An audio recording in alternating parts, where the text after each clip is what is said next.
अथर, गुफ्तगू का आगाज मैं आपसे करना चाहूंगी। आज जो सुप्रीम कोर्ट में समाअत हुई, गो के अदालत में ये चीज है बड़ी क्लियर, उन्होंने ये वाजे भी कर दी है कि हम तमाम फरीकैन को सुनेंगे, उसके बाद किसी फैसले पे पहुंचेंगे। इंतहाई अहमियत का हामिल ये मामला। लेकिन आज की जो एक अहम ऑब्जर्वेशन सामने आई है कि स्पीकर आर्टिकल 5 का हवाला दे भी तो तहरीक अदम एतमाद को मुस्तरद नहीं कर सकता। आप इस सारी एपिसोड को किस तरह से देख रहे हैं और क्या आप समझते हैं कि ये जो इकदाम था इससे पाकिस्तान तहरीक इंसाफ कुछ सियासी तौर पर और फिर अगर अदालत से रिलीफ ना मिला तो बड़ा नुकसान हो सकता है? देखिए, जहां तक अदालत की प्रोसीडिंग का ताल्लुक है, ऑब्वियसली मोजेस अदालत इसको देख रही है। हतमी फैसला तो वो ही करेंगे कि किस तरफ चीजें जाती हैं। जहां तक असेंबली के अंदर कार्रवाई का ताल्लुक है, मोजेस अदालत इस हवाले से पहले भी ऑब्जर्वेशंस दे चुकी है कि असेंबली के अंदर जो कार्रवाई है उसके ऊपर हमारा कोई इख्तियार नहीं है। और जिस तरह हमने देखा कि प्रॉब्लम यह है कि हमारे यहाँ हर कोई कानून को अपनी अपनी ऐनक लगा के देखता है। कोई मोहब्बत की ऐनक लगाता है, कोई तासुब की ऐनक लगाता है, तो उसको चीजें मुख्तलिफ तरीके से नजर आती हैं। एक ही कानून मुख्तलिफ मौकों के ऊपर मुख्तलिफ तरीके से लोग बयान करते हैं। हमने देखा कि जो ही पीटीआई के बंदे टूटे तो आर्टिकल 63A जो है उसको डेकोरेशन पीस करार दे दिया। कुछ दोस्तों ने उसने कहा कोई मसला ही नहीं है जी, आप जाएं वोट दें, हुकूमत गिराएं, कोई इशू नहीं है। इसी तरह जब पहले ये बात होती थी कि पार्लियामेंट के अंदर क्या अदालत मुदाखलत कर सकती है, रजा रुबानी साहब जो लेक्चर हमें देते थे, जो चीजें हमारे साथ शेयर करते थे और कहते थे कि कोई भी फोरम जो है वो पार्लियामेंट की कार्रवाई को चैलेंज नहीं कर सकती, उससे जवाब तलबी नहीं हो सकती।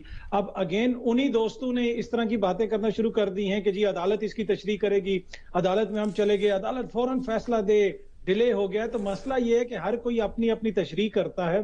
प्रॉब्लम यह है कि हमें फिर ये इस आइन के अंदर लिख देना चाहिए कि नून लीग और पीपल्स पार्टी के अगर बंदे टूटेंगे तो आर्टिकल 63A लगेगा, अगर पीटीआई के टूटेंगे तो नहीं लगेगा। हमें इस किस्म की इस वक्त सिचुएशन हो चुकी है।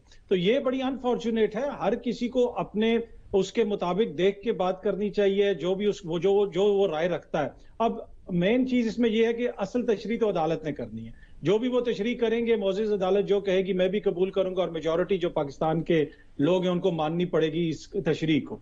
दूसरी बात यह है कि आपने जिक्र किया क्या पीटीआई को नुकसान होगा। इसमें एक छोटी सी चीज बड़ी इंपॉर्टेंट है। पीटीआई के हवाले से हमेशा यह तासुर दिया गया, देखें आप जितनी भी हमारी गुज़िश्ता 3 बरस की सियासत चली है, बहुत सारे सियासतदान, बहुत सारे लोग जो पीटीआई के ऊपर तजिया करते हैं, उनका इशू ये रहा है कि उन्होंने इमरान खान को सियासतदान मानने से इनकार किया। और यही वजह है कि हर मौके के ऊपर उन लोगों को शिकस्त हुई। वो ये मानने के लिए तैयार नहीं है कि इमरान खान एक बेहतरीन सियासतदान है। अपने गरूर में, घमंड में, जी वो कोई एक सब पे भारी है तो कोई बहुत वफादार है तो कोई ये है। जब तक वो ये नहीं मानेंगे कि इमरान खान एक बेहतरीन सियासतदान है, पहले तो बैसाखियों पे था, एस्टेब्लिशमेंट उसने खड़ा किया हुआ था, अब किसने उसको खड़ा किया हुआ है? आप मान लें कि उसने आउटस्मार्ट कर दिया, सबको आउटस्मार्ट कर दिया। अब जब तक आप लोग तासुब की ऐनक नहीं उतारेंगे, आपको ये चीज समझ नहीं आएगी। अच्छा, सबको आउट। अच्छा, इससे पहले जो आपने एक कमेंट दिया उससे मुतालिक थोड़ी सी वजाहत कर दीजिएगा अथर, क्योंकि पीटीआई के जो कुछ रहनुमा है वो ये भी कहते हैं कि बड़ा क्लियर है कि जी स्पीकर का इस्तेहकाक है, डेप्यूटी स्पीकर का इस्तेहकाक है, तो अदालत में मामला ले जाने की तो जरूरत ही नहीं है। ये लोग ठीक है, अदालत ने खुद नोटिस ले लिया, लेकिन जो बाकी अपोजिशन है वो इसके ऊपर तमाशा करिए। आपका इसके ऊपर क्या मौकिफ है?